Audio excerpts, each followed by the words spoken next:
Unit 4, Lesson 5, Solving Quadratic Applications Algebraically. So yesterday, or the previous lesson, we used graphs of quadratics to answer application problems. Today we will apply our algebraic knowledge of quadratics to solve these same problems. Okay. So remember, the graph of the quadratic is a parabola. And there are some key points on the parabola that tells us some important information. And these key points are the vertex. Okay, what does the vertex tell us? Well, it tells us the maximum or the minimum point. Okay, we also have a y-intercept, which usually tells us our initial value or starting point. And remember, the y-intercept is a point where x equals 0. Okay, it's the y-axis, it's along the y-axis. And x-intercepts are also key points that tells us important information. And the x-intercepts are when y equals 0. Okay, so let's look at example number 1. A rectangle has dimensions 3x plus 1 and 2x minus 5. Its area is 1,150 centimeters squared. What are its dimensions? So the area of a rectangle is length times width.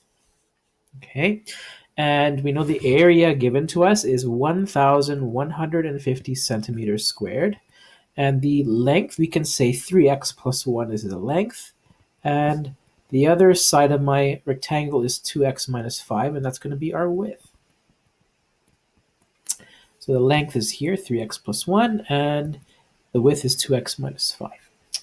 Okay, so we have a quadratic equation now. So we're going to solve for x so that we can find these dimensions. What is the length? What is the width? What is that value of x going to be? So let's expand the left side. So we have 1150 on the left. We're going to, expand the right side. So we're going to expand the right side. So if we expand this distributive property, 3x times 2x is 6x squared. 3x times minus 5 is minus 15x. Then we have 1 times 2x, which is 2. And then 1 times minus 5, which is minus 5. Okay, and if we simplify that a little bit, we would get 1150 equals 6x squared. Minus 13x minus 5.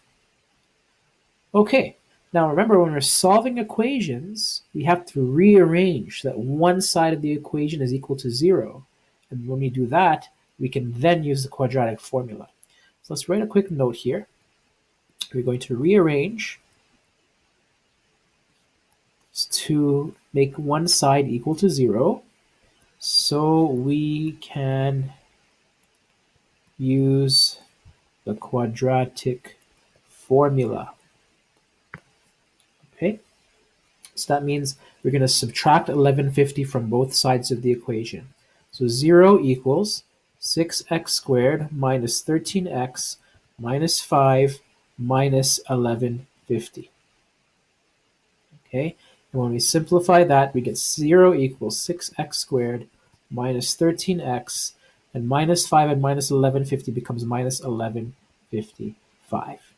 And now we have a quadratic equation in standard form equal to 0, where we can read our a value, our b value, and our c value. Okay, if you did not rearrange it, then you couldn't use the quadratic formula right away, because you'd end up having something different. Okay, so if I apply the quadratic formula, so we're going to say x is equal to negative of b, so negative of negative 13, plus or minus the square root of b squared, so it's negative 13 squared, minus 4 times a, which is 6, times c, which is negative 1155. So don't forget your negative signs, or your minus signs. And all of this is divided by 2a, so 2 times 6.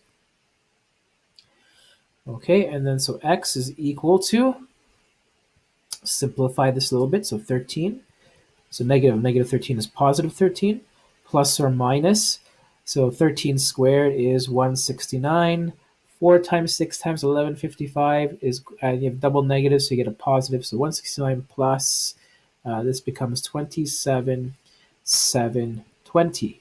All of that's under the square root sign, and all of that's divided by 2 times 6, which is 12. Keep going, simplifying. So 13 plus or minus 169 plus 27,720 is 27,889. Don't forget the square root sign, and then divide that by 12. And then we're going to split that into two parts. And if I do the first one where you have a plus, your answer is going to be x equals positive 15. And if you do the one with minus the square root, you're going to get an answer of x equals negative 12.8. And we're going to reject this one because we cannot have negative dimensions. So reject because no negative dimensions. Okay, so if x equals 15 is the solution we want, so we're going to say x is equal to 15. Therefore, dimensions are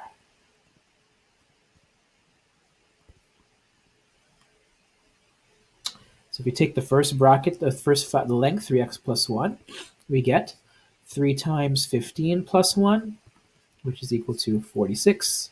And the other dimension is 2x minus 5. So we substitute x 2 times 15 minus 5, we get 25.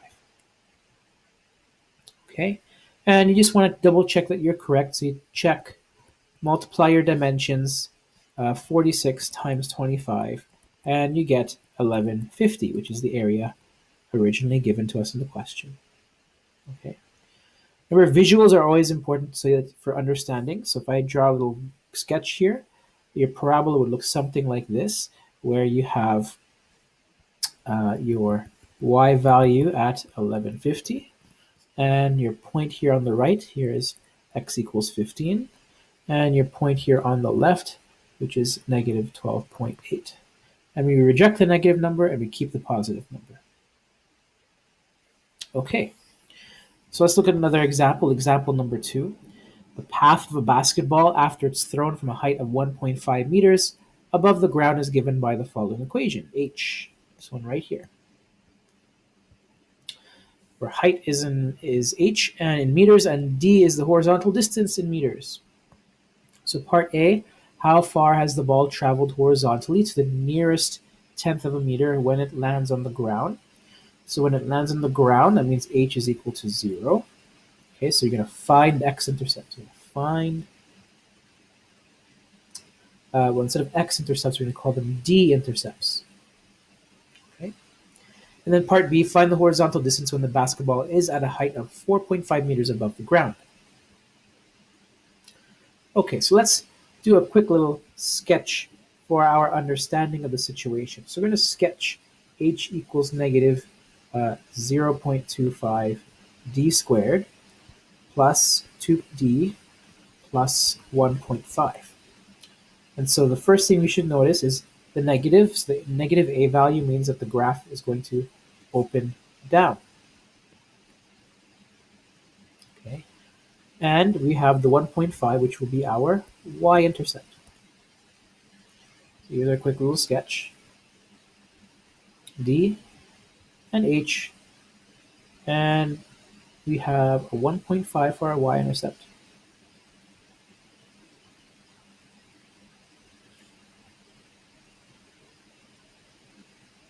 And we're looking for a basketball.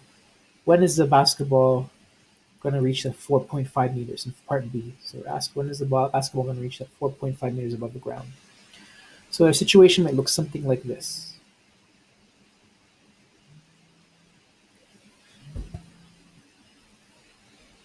Okay, so we don't know what the x-intercepts are yet. We don't know the maximum point. So we got to work on finding some of these values. Okay, so we're going to find the x-intercepts first. So part A, we're going to find the x-intercepts. So we're going to use the quadratic formula. If you got the quadratic formula, here it is, x equals negative b plus or minus the square root of b squared minus 4ac, all divided by 2a. Okay, now this time we are going to change that x. We're going to make that d because we're using a different variable. Okay, so here we have d equals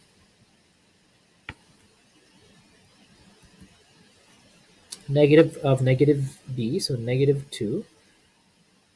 Sorry, yeah, b is positive 2, so negative b would be negative 2. Okay, so negative 2 plus or minus square root of b squared, so it's 2 squared, minus 4 times a is going to be negative 0.25, and times c, which is 1.5.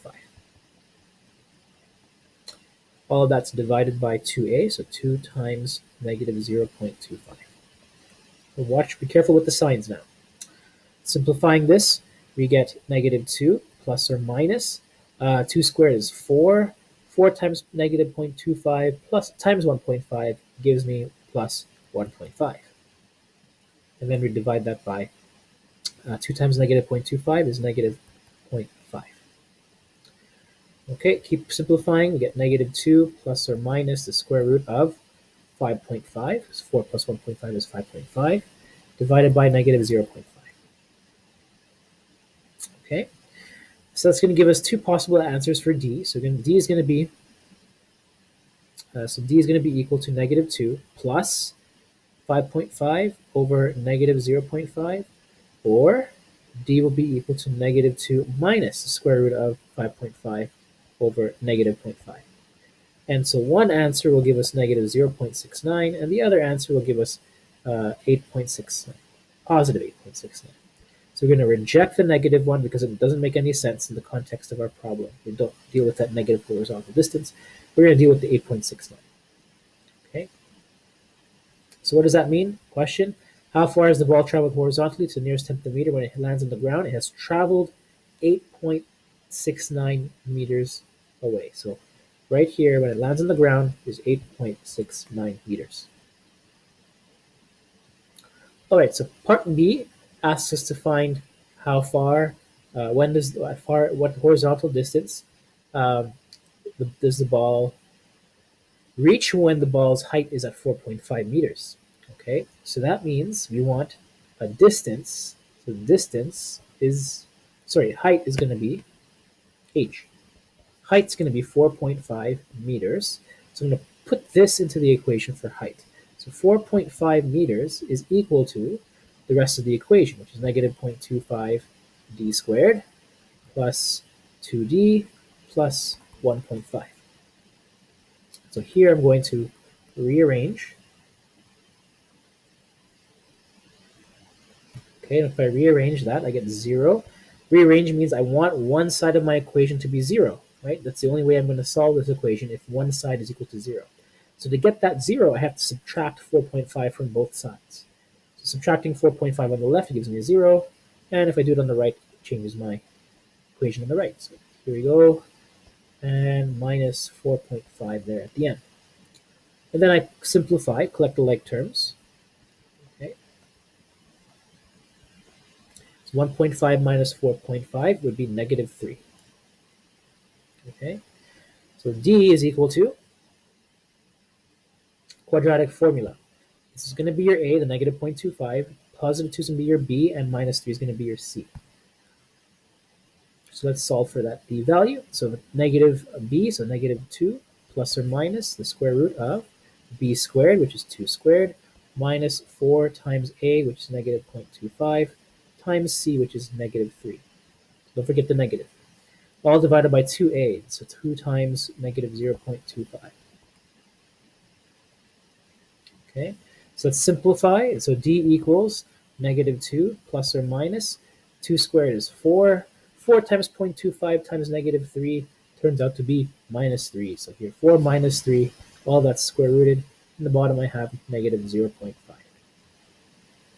Okay, if I simplify that, I get negative 2 plus or minus 4 minus 3 is 1, so the square root of 1 over negative 0.5.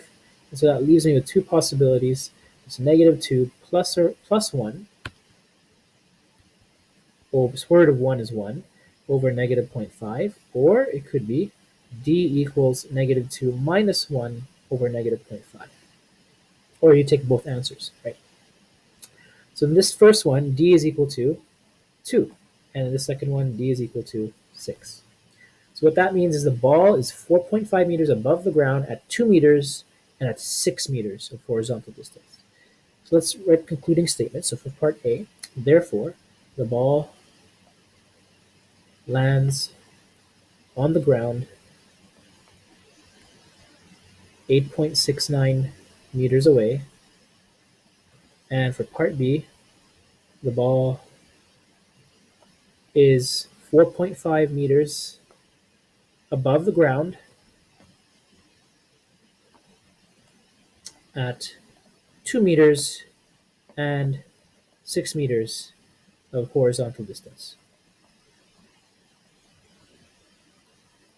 Okay, so again, visually what that means is if I go back to my sketch, what that means is here is my 4.5 meter line, this guy right here. So where does it cross my graph? Right there at that point and right there at that point. So the first one is going to be the smaller number at 2 meters, and this one is going to be the other number, 6 meters.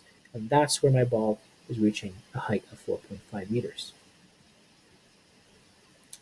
Okay, so there are a couple more examples in this section left to go. I'm going to do the other two examples in a different video, so I'm just making this video shorter. And so stay tuned for the next part.